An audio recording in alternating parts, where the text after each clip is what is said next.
Chapter 5. Hack 2. Bitch Slap. Hack 2 should change your life for the better. You will be a different person. Your life force will revive, and your misery will begin slinking permanently into your past. With that stirring intro out of the way, let me insist that you can proceed to Hack 2 only if you are impressively adept at Hack 1. If, instead, you are plowing into this chapter without proving you can recognize every micro-slash the instant it lands, you are a poser who is unlikely to benefit noticeably from this powerful hack. Therefore, it's time for another checkbox challenge. Go to page 13 of your PDF workbook and pick one now. Number 1. I kept reading without mastering Hack 1. The whole idea of it sucked, and I didn't feel like noticing every goddamn shitty feeling I had. Either go back and master Hack 1, or return the book for a refund. Number 2. Oh yeah, I now am painfully aware of each shitty thought feeling as it lands, and actually, I'm getting pretty pissed off that you made me focus on how screwed up my mind is. Okay, continue. You're doing great. Number 3. Hack 1 blew me away. What do I do now? Proceed, my friend. Bitch slapping the beast.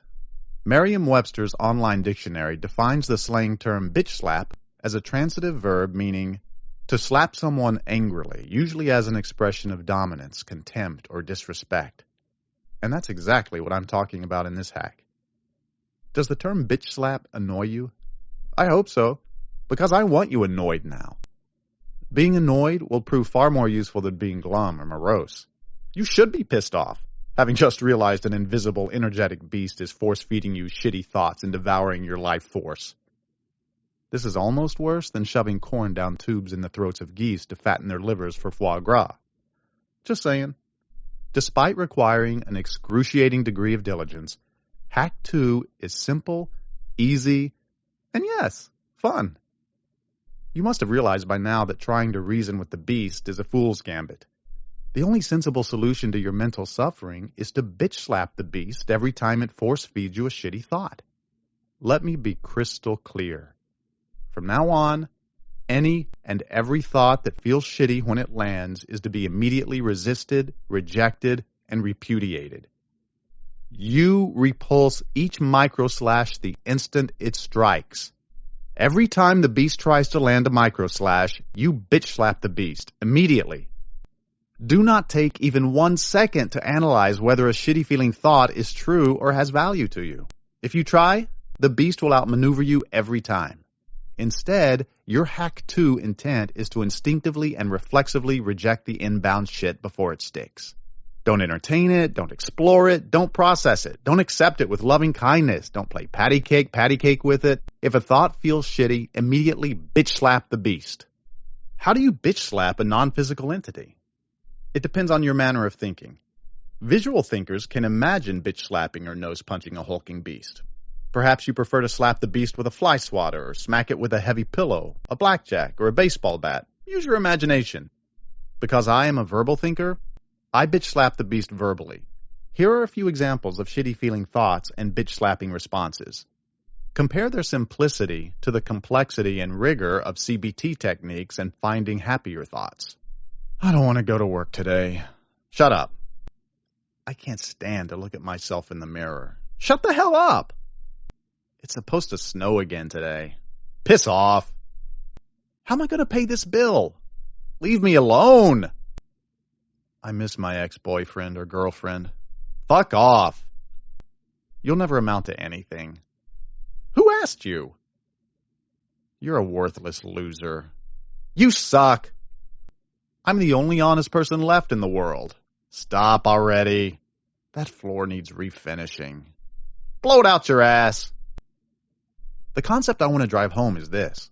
The specific contents of your thoughts are completely, entirely, and utterly irrelevant to Hack 2. Can I say it any more clearly? Don't fear that you might be suppressing or repressing your feelings to your ultimate detriment. Hack 1 helped you recognize at once how you feel. Shitty. That's all the processing you need. Now you're going to fight back. Because you've already mastered Hack 1, You easily identify incoming thoughts destined to cause shitty feelings. You are more than ready to deploy Hack 2 by immediately responding, "Shut the hell fuck up." Instead of meekly taking the thousands of micro-slashes or trying to dissect and reframe each one, you now will generate enough annoyance, anger, and hostility to slap down the thought and its beastly source. This is true crisis intervention. It must happen the instant any thought lands and generates the slightest negative feeling, before you start to process the content mentally and allow it to turn into a bona fide emotion. As you get more skilled, you'll sometimes notice the shitty feeling even before the thought has fully formed. When you do, pounce immediately and verbally punch the beast in the nose. Shut the hell up! Develop a certain poise, like a vigilant jail guard ready to whack a prisoner who gets out of line. Relatively soon, your bitch slap mental program will run in the background, ever alert. This process will give you a long-lost feeling of relief, of freedom, of power.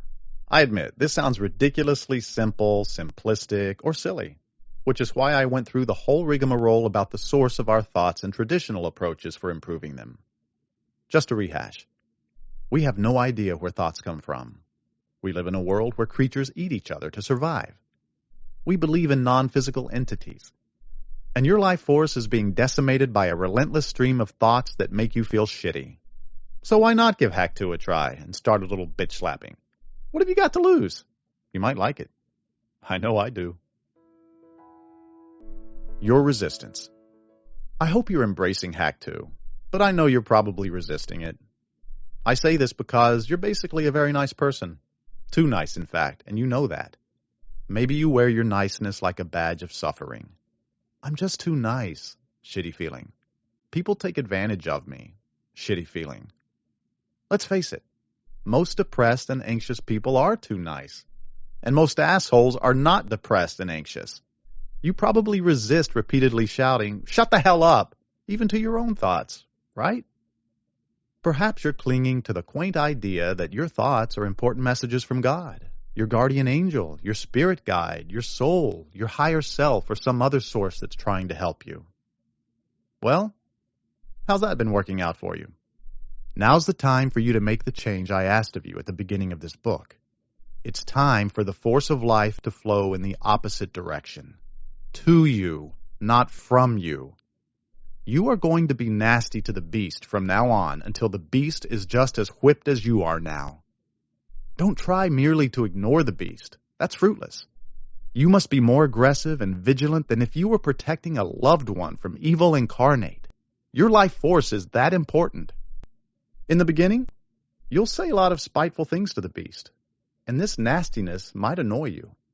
You might move through your day mildly annoyed to seriously pissed off, depending upon how many micro-slashes you're taking and how much bitch slapping you're doing.